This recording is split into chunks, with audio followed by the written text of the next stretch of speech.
Welcome to The Conversation. We have a new guest in the studio, Kenneth Nyamwamu, who wants to be the next governor of Nairobi City County. Kenneth Nyamwamu. Yes. Good morning. Good morning. Welcome to the hot seat of Kenya's biggest conversation. What do you read from that proverb? Kalonzo Musyoka. Ah, la, la, la, la, la, la. Well, all right then. Gloves off. Let's Why? go. Why though? Undecided. Oh, Undecided? that was the first phrase, right? Undecided. Yeah, she is like an undecided. She's as undecided as an orphan. orphan. Yes. Mm-hmm. And then, what was the second part? If she does not wash her hands, she will be told she's a dirty child. Mm-hmm. She washes her Watermelon. hands. She will be. If she washes her hands, she will be told she is wasting water. Na umekuja na fujo. I like Kalonzo, by the way. I like Kalonzo a lot. So, what do you say about people you don't like? I love Kalonzo. Kenneth Nyamwamu, you want to be governor of Nairobi City County. Yes. And we want to understand why. So I personally said this. I have seen these billboards, Kenneth Nyamwamu for Nairobi governor. And I was like, I've never heard of this man. I haven't seen him anywhere. And it would be nice to actually hear what he says and why he wants to be governor. So Kenneth, welcome to Kenya's biggest conversation. Thank and you. occupying the hot seat of the biggest conversation. First, start by telling us, who's Kenneth? Well, Kenneth Nyamwamu is a data analyst by profession. I'm a data analyst. I'm also a registered nurse by profession. And I'm also a computer scientist by profession. I'm also a businessman. And that's professionally, but, I come from Kisii. I grew up in Eastlands in Nairobi.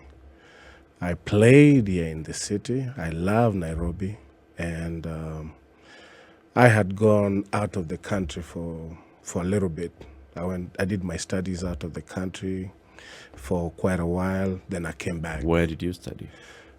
Studied in the United States. Okay. So how many years have you been out there living and 20 studying? years. 20 years. And then also worked there as well? I worked there. I worked there as a data analyst. I've worked there as a program analyst. And I've also worked as a nurse in the US too. Yes. When did you come back to Kenya? I came back last year. I always come every year to visit. I have projects here. I have property here. I have people that, I pay their school fees for. So I come every year. But to campaign, I started my campaign last year. Have you relocated? Or do you still have interest in the US? Your family is there? Well, my family is still there. I'll say that. My family is still there. My business is still there. But we'll see where this goes, Most probably I relocate and be living more here and just go to see my family and my business over there. Yeah. So why politics? Well, to be part of change, to effect change, you have to be part of that process. And that was the reason why I decided to run for governor. I feel, Nairobi has been shortchanged. The people of Nairobi have been shortchanged when it comes to leadership. And I come in with a breath of fresh air. I come in with the alternative so that people don't feel they gotta choose between two evils, so as to speak. There's always another choice, and that choice is Kenneth Nyamwamu. Third evil. Not a third evil. What do they say? Mi ni mweupe kama pamba, sijachafuliwa. So, obviously, you've been crunching the numbers. Yes. Right? Yes. So, what seems imbalanced in the city that needs some help as far as you're concerned? Everybody comes in saying, well, I want to do almost a catastrophic change of the city. I want to make sure that that. Obviously, there's a science to the work that you've been doing for the last 20 years. and that everything that you've done, you've applied the science to it. That goes without saying. Yes. Do you think that same formulas can be applied to the city to be able to bring about this coveted change that everybody is after? Yeah, Nairobi just needs people who are genuine. People who are genuine to effect change in Nairobi. I've lived in this city.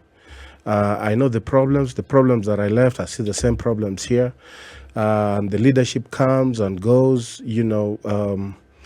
A lot of them, for example, let me talk briefly about the alternatives. We have Sakaja. He's been there for 10 years in the Senate. He was supposed to 5 be... in the Senate, 5 in the National Assembly. 5 in the National Assembly. Yeah. Wasn't he nominated? In the National Assembly, yes. Yeah, okay. So he's been there 5 years. Nothing. And then he got the quit on Nairobians. He quit on Nairobians because, of what happened.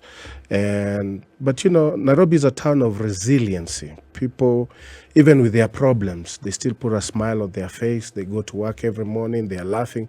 You see somebody laughing, you don't know what he's going through. That's the epitome of resiliency. But people like, he got there was a small thing and he quit. Now he wants to be governor. So it's not that kind of leadership that Nairobi needs. Somebody who understands Nairobi, who's lived in Nairobi, who's in tune with the people and wants to effect change in Nairobi. But you haven't lived in Nairobi for 20 years. I lived here. I played in this city. I lived in Eastlands for quite a number of years. It's the same problem. Congestions, they were in the 90s. They are still there. Garbage collection is a problem in the city. It was still there in the 90s. Service delivery is still a problem in Nairobi. It was still there. So we just need fresh blood in Nairobi, and that's what I bring. Kenneth, there's something I'd like you to explain to me. I know we are in the digital age. Yes. And we are in the communications era. Yes. Okay? How do you plan to be a governor of a city and you are not even a resident of that particular city? I am a resident of Nairobi. I have a home here. Diaspora gave me an opportunity, an economic opportunity, and I am where I am because of that opportunity that I got. But I come to Nairobi every year. I experience the same problems. We've had some positive changes in Nairobi, but with the problems are still the same. The reason why I say you're not a resident. I look at the lives of very many Kenyans who live in the big towns. Many of them have a rural home. Yes. Some have even built a house in the rural homes. Some go back home to vote. Some vote in the towns in which they are domiciled. Now, if anyone from the big town to the city plans to, say, for instance, make a foray into the political cycle of the region they come from, there's a tag they're normally given. This person is from whichever town you live in. Essentially, much as you speak the language, you have relatives there, you're considered an outsider. Now, think of a city of Nairobi. You're away for 20 years. You may have had a house for even 30 years, but you're not someone people interact with. The Nairobi you left 20 years ago is a very different Nairobi. So when you say you're in tune, how exactly do you mean that you're in tune? Okay, so let's get something straight. Yes. Number one, I never left 20 years without coming back. Okay. I've been coming back every year. I have a home It's here. as if you just went to Mombasa. You've been living and working in Mombasa, but you come to Nairobi every so Yes, often. yes. I have a home here in Nairobi. I have a home in my village, and I have a home in the US. So all three places. Are you home? Yes. When is the last time you voted in Kenya? I voted in 2017. And before that? I voted 2012. The only time I didn't vote was 2002. Okay. So 2007, 2013, 2017, you've been back in the country. You've participated in electing leaders. Yes. All right. And now you've decided this time you want to be on the ballot yourself Yes, because of the things that you say. You feel the Nairobi people have been shortchanged. that's correct. If you look at what you call being shortchanged, what is it that you would have expected to see in Nairobi, say, with your vote in 2013 and with your vote in 2017, assuming that you voted in Nairobi those two times? So 2013, we voted Kidero. It was a day of excitement, I must say. He came with the qualifications, academic qualifications, but we know what he did to the city. Then 2017, Sonko comes in with a pomp and flair. He's in tune with everybody, but no educational qualifications. Doesn't know how to run a city. So on the one hand, you have somebody who's academically qualified, but falls short because of, all those corrupt deals, whatever. On the other hand, you have somebody who's in tune with the people, but shortfalls on the managerial skills. So I felt Nairobi needed somebody who has both. You just can't be in tune with the people without managerial skills. Neither can you have managerial skills, but then, you are tainted in terms of corruption. So I come with that package, the package that contains both. I've never taken anybody's shilling. I don't intend to. So, and I believe I have the skill set that's needed to run Nairobi. Okay. Nairobi is seen as a melting pot for the Yes, country. yes. So you have people from all over the country living, working in Nairobi. Also seen as the heartbeat, obviously, because it's the administrative, as probably the commercial capital of the country as well. Regional hub, you have your regional organizations set up in Nairobi. Big brother city of the region as well. So many things happening at the same time Yes. in the city. But then there's a beat about the city as well, that for many they say, if your heartbeat is not in rhyme with the people of the city, then probably going to have a problem leading it. Would you say that you know this city well enough, that you're in tune with the people well enough to know what their needs are and what the city as a whole then requires for it to function properly?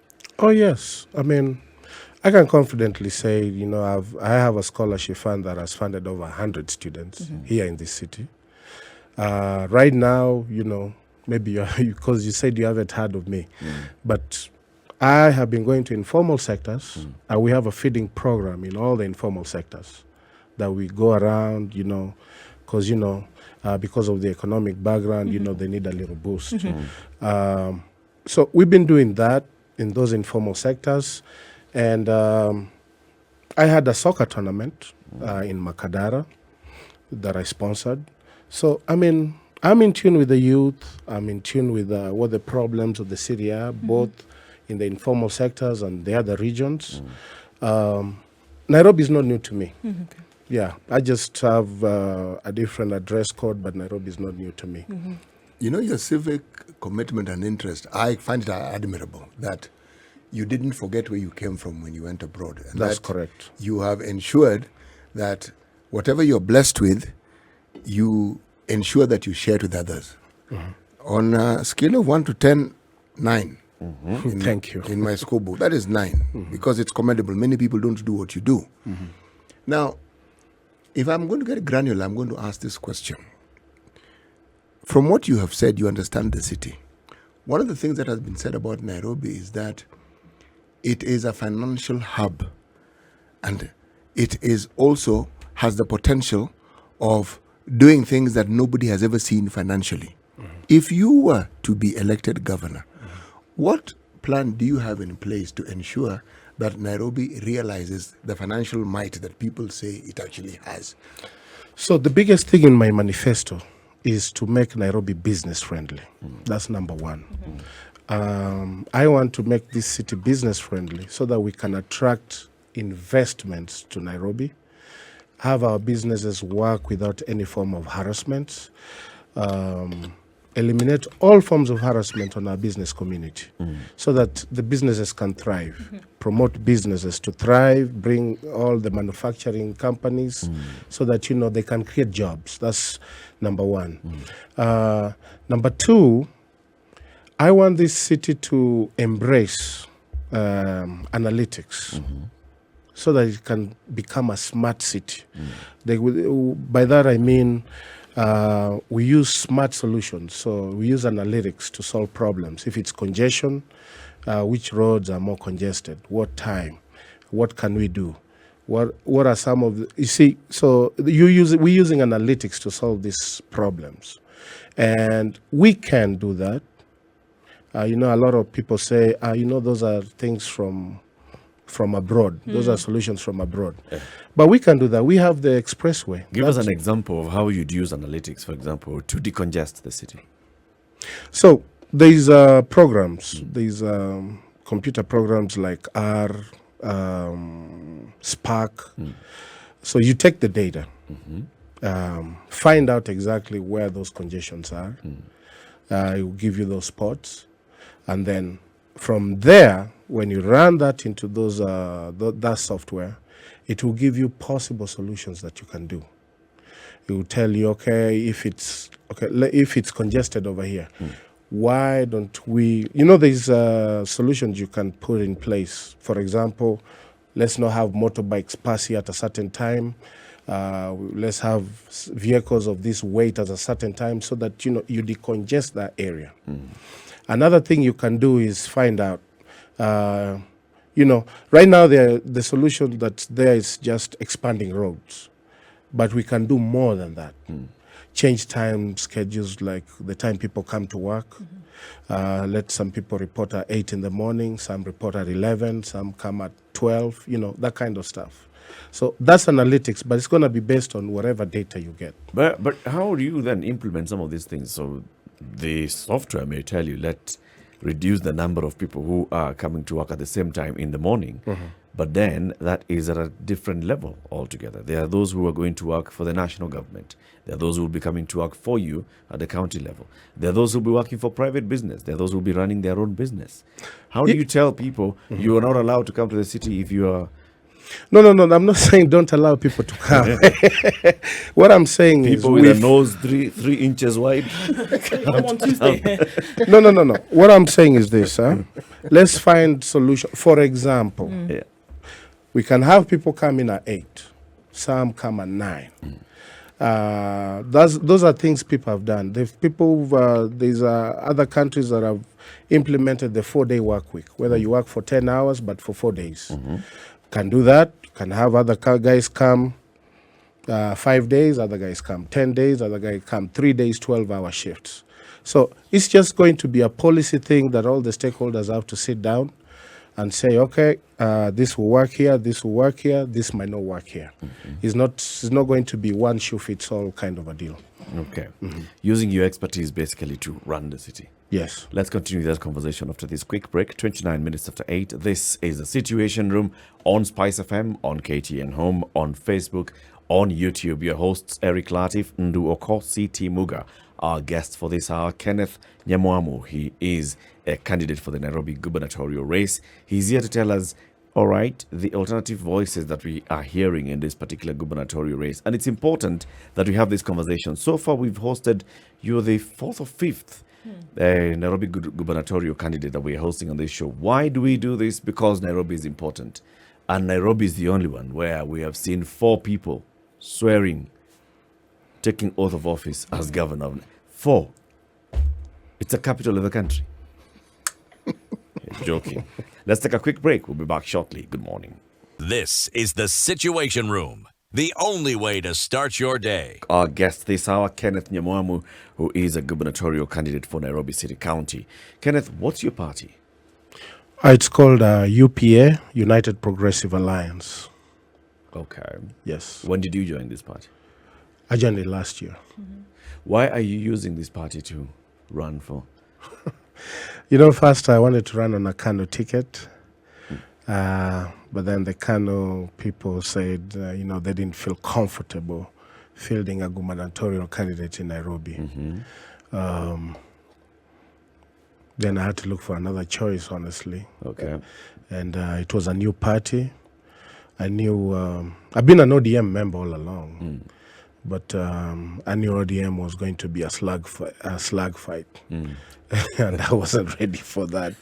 So I ended up in UPA. So is UPA affiliated to any of the two major coalitions? Yes, UPA is in Azimio. Okay. Yes. So the governance of Nairobi, like Yes. we've said, I mean, we've seen Dr. Evans Kidero finished his term. Mike Sonko was impeached. The then Speaker of the County Assembly was sworn in as governor in an interim basis. Then Anne Kananu Mwenda was then sworn in as deputy and then as governor. Now she's governor. And then we have the Nairobi Metropolitan Service, which is performing some functions of the county. What's your view on the NMS? Basically, I don't like it. The interaction between the county government of Nairobi and the national government. I don't like the issue of NMS running affairs in the county. That's not the way our democracy was set up. We're supposed to be by the people, for the people. That's how we're set up. But given the circumstances that were there, and I don't know, personally, I would have preferred they take all the functions. They just took part of the functions. So, and they've delivered. You know, they've worked. They've built some hospitals. They've built some health centers. So, on time, on the aspect of working, they've worked. But the way our democracy was set up, that's not the way our democracy was set up. So it should be by the people, for the people. Okay. Yes. So if you became governor, Yes. how would your government of the city, county of Nairobi engage and interact with the national government?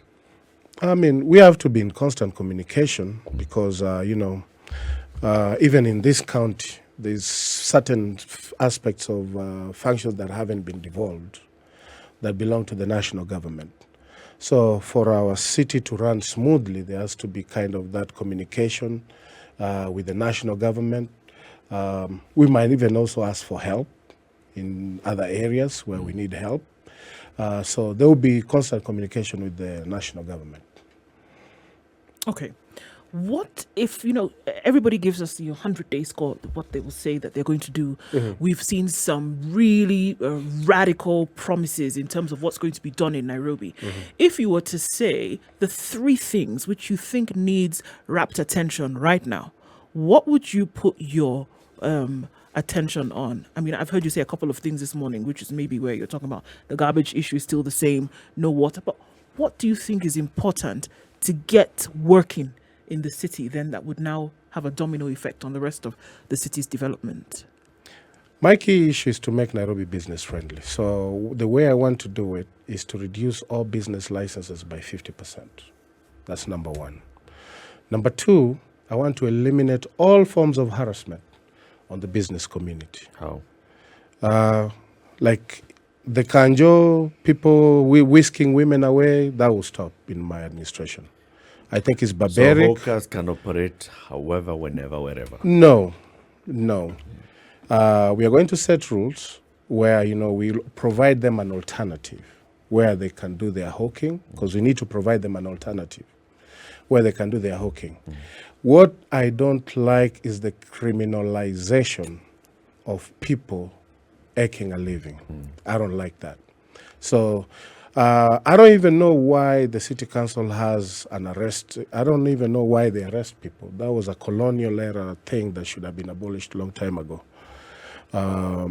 So that's two. Three, will improve service delivery in terms of garbage collection. Sewerage will improve the sewerage system flow. Areas where they don't have the sewage systems, we'll see them built. And there's also this issue of water that has been diverted by cartels. The city council water goes into those tanks and they sell to people. That water needs to go to the residences, originally how it was set up. So those are some of the things that I want to implement to begin with in the first 100 days. Okay. You've mentioned that you will have the business licenses. Yes. how will you then run the city? Because right now we are told that collections make up the revenue in large part for the city. In order to do other things, collections then make up a large percentage of the funding that comes into the city. So if we're halving, and this comes from licenses, right? So if this is being halved, then where then would you get funds, or from what activities would you get funds to essentially run the city? So a couple of things. Nairobi City Council loses billions in corruption deals. So the money comes, but it's diverted somewhere else. And the taxpayer is given the burden. So why don't we have these licenses by 50%? The business gets the relief he needs. He can run his business okay. And we'll work with the amount of revenue that we are getting, because we are charging this big amount of money, but it's going to different pockets that's intended to. So what's the use of us charging that a large amount of money? That's number one. Number two, if you check the businesses in Nairobi, the only time they pay those licenses is when they are starting a business.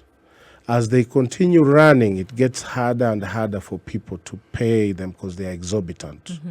So if we cut it by half, instead of reducing it, from an outside looking in, it looks like we are going to reduce the revenue. In fact, we'll increase the revenue because the pool will be enlarged. That's my argument. The business gets the relief. We get a lot of people actually paying, and then we have this revenue that we can run the city. Essentially, you're saying that you're working on compliance.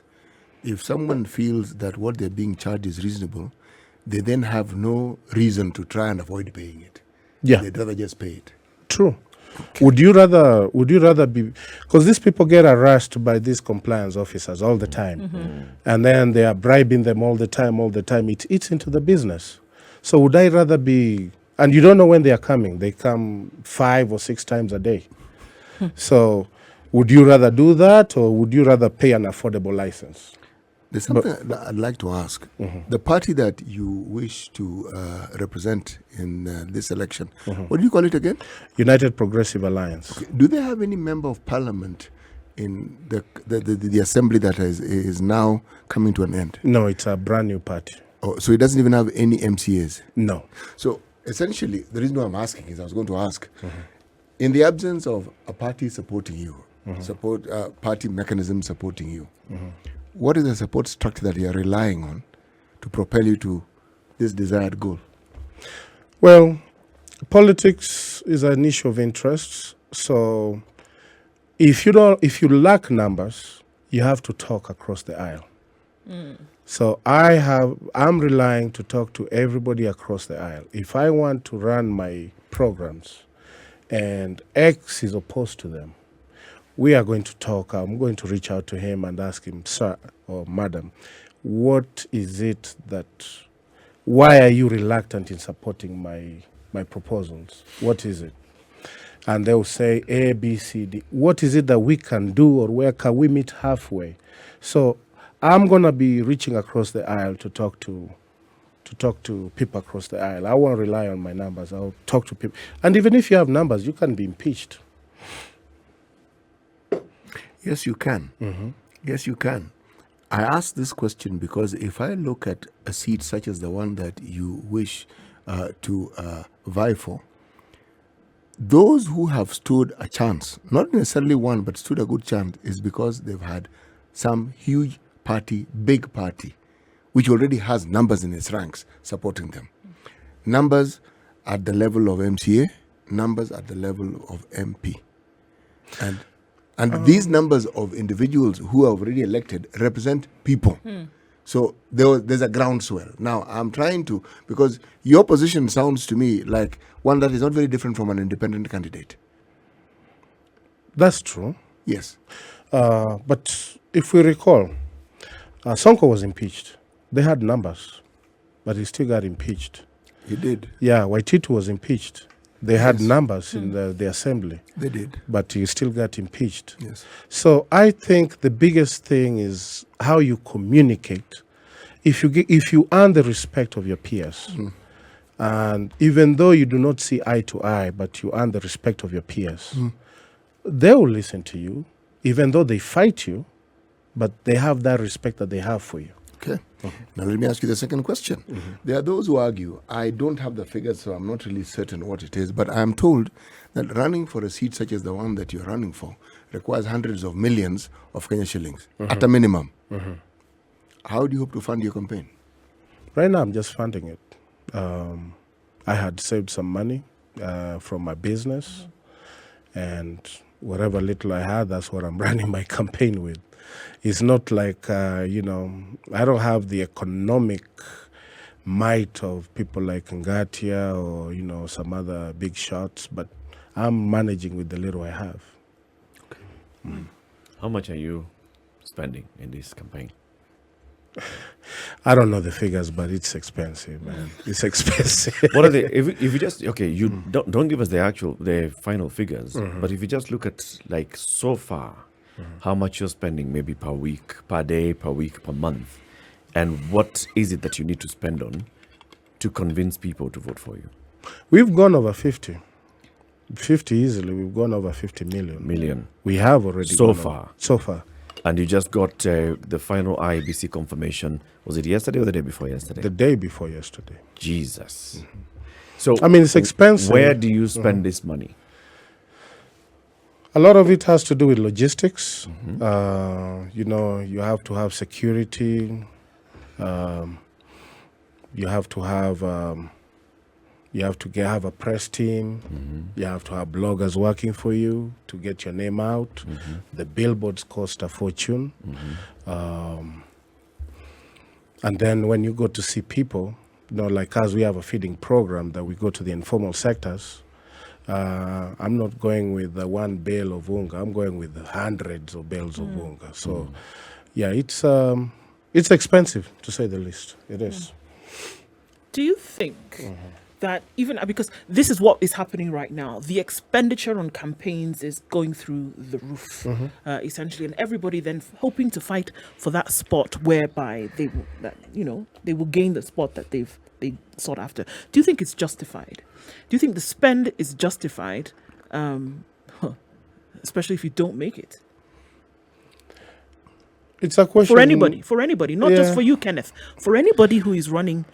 I think today. I think campaign has gotten expensive and expensive as the years go by. A lot of it has to do with you are competing for attention. You want your name to be out. And also, it's also the mindset that's out there. A lot of countries, they don't do what we do here. And personally, when I was coming, I'll say I was very naive. I thought I would just be putting on gumboots and be walking, handing out flyers and telling people, hi, this is Kenneth, vote for me. But that's not how it works. You have to get a security team. You have to get a hall, a place that's safe.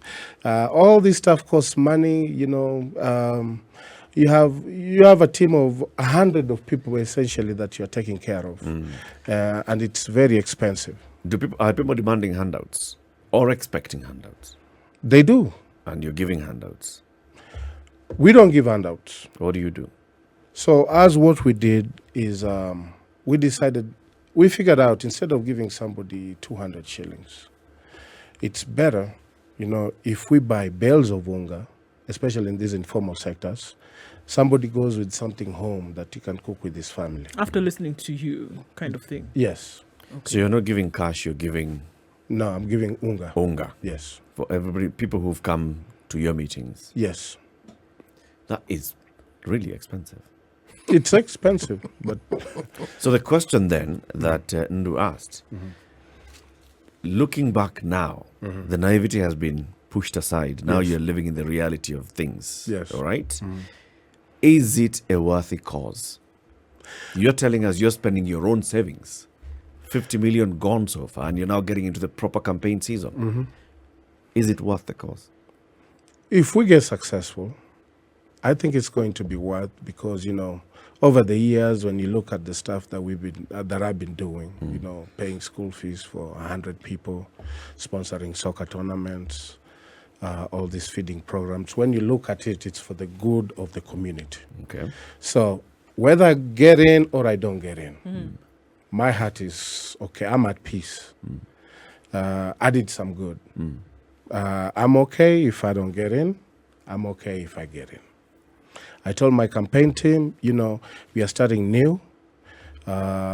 We have to work twice as hard than everybody else who already has a name. If we get in, we raise our heads high and we say amen. If we don't get in, we still raise our heads high and say we did a good fight, and I think it's going to be worth it all in the end. Kenneth, there's a chance that you could win. Yes. There's also a chance that you could not win. Yes. Would you be back if you don't win this time? Do you think you'll be back in 2027?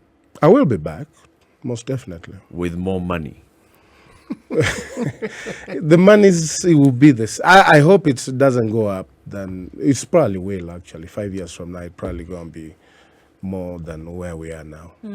But see, the thing is, I didn't come from a strong economic background, so as to speak. My dad was a teacher. And, I struggled when I first came to Nairobi economically.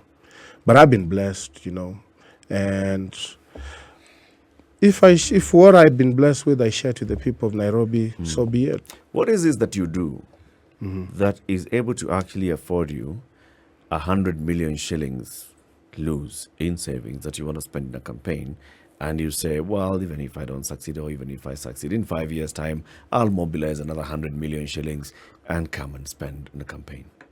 So I have a staffing agency in the US. I staff hospitals that are understaffed. Right now I have a contract with 26 hospitals that I sign contracts with, and I have staff that work there. That was able to give me good revenue for. It's something that I've been doing for a while now. Okay. It's not something that started last year or something that I've been doing for a while. And when that threshold reached, I said, I'm gonna go try my hand in the gubernatorial race. What was the thing that made you leave Nairobi? Okay, because you said you didn't leave. You've just, What was the thing that made you take furlough from Nairobi and then come back every now and then? So I used to play sports. I came to Nairobi in 93. I came I was employed by Serving of Kenya in Ruaraka. So, but then I got into sports. I was still a young guy. I used to play across the sports clubs across the road. What sport? I played basketball. I played taekwondo. I played field hockey. And they were all at a high level. So, but because of my sporting ability, Kenya Commercial Bank offered me, because I used to play for their club, so they offered me a job. So played for maybe 5 years in KCB. And then an opportunity came in the form of a scholarship to go to the US. So that's how I left. Yeah. Coming back into this city as often as you do, what would you say has changed in terms of the profile of the city over the last 20 years that would definitely need some attention from where you sit? What has gotten better? And if anything, what has gotten worse? What has deteriorated that every time you see it has become worse than better? So there's a lot more cars now than You can say that again. No, there is. We used to depend on public transportation. Now we have Ubers, we have what do they call the other one? Bolts and the others. Bolts, matatus. All the Those were not there when I left. The roads have gotten better, by the way. In 97, a lot of roads were decimated by the El Nino that happened in 97. They've done a good job, trying to rebuild them roads. But I think the population of cars gets more and more, so we need to find other alternatives to decongest the city. Yeah. We have an expressway now. It's a good thing. Yeah, I like it. Okay. Yeah, they used to say, oh, those things cannot come here. This is a third world country. They're here. Yeah, we should celebrate that. All right. Cartels, Kenneth. Yes. You said among the things that you want to do is cut on the corruption loopholes. Yes. This is basically affecting somebody's livelihood, so to speak. Yeah, but he's How do getting... you intend to deal with these people who've been benefiting from City Hall? So number one, cartels are, is it reaping where they didn't sow, so as to speak? And I'm not messing with their livelihood. In fact, they are messing with the Nairobians' livelihood because they are reaping where they haven't sowed. Cartels, basically what we need to do is follow the law. The law is there. It's just being bypassed. One thing that I realize here, there's one law for Mheshimiwa and there's another law for everybody else. And that's what has really, really messed us up. Like, for example, these water systems that have been diverted, we form a commission, go find out, why is there no water in pipeline estate? Where did those pipes go? These pipes, we can trace them up to here, and then from here, okay, so let's get those pipes back to pipeline estate. We basically follow the law. The problem is the law was bypassed, and people are looking the other way while somebody is reaping where he never sowed. Social halls. A lot of social halls have been grabbed too.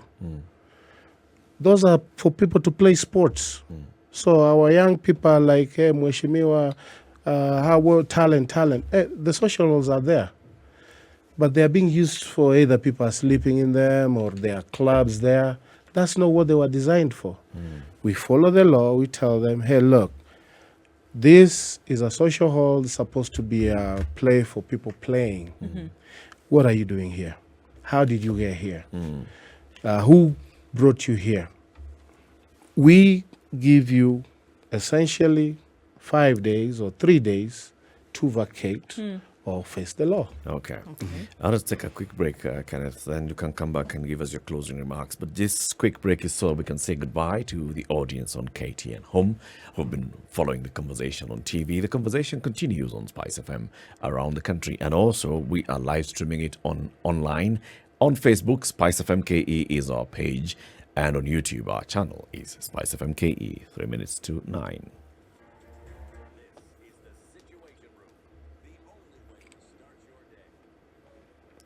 So, as I think you wanted to ask a final question. Right. So finally, here we are looking at then just on what you've said from cartels, about cartels, then what needs to happen is something absolutely radical. There can be no friendship. It's almost as though you're going to rip off the Band-Aid and move on from there. You cannot have friendships. No. And that's one of the things that I've said with corruption, all these cartels. It's a decision to say, end the bleed now. But then that means you would be extremely unpopular. Would you be ready for something like that? I mean, we've seen people, caught the idea of it, but it's not really happened ever. Yeah, when you get to war, you also have to be ready for the consequences. A lot of people, they're scared of the consequences. That's why they never touch those hot buttons. But I'll tell you something. If you do something the right way, people might not like it, but they will always respect you for it. They will always respect you for it. That's my mantra, and that's how I live. I would rather be unpopular, but do the right thing. I would rather have all my name smeared, but after all is said and done, they can say, hey, you know what? When Kenneth was there, this and this happened. And that's a lasting legacy, whether you are impeached, whether you are unpopular, whether you lose your seat or not. They will always remember you. Kenneth, we thank you very much for joining us today. Thank we you. wish you all the best as you continue campaigning and seeking the vote from Nairobi voters. Thank you. Kenneth Nyamwamu is a Nairobi gubernatorial candidate under the, what party again? UPA. The UPA party.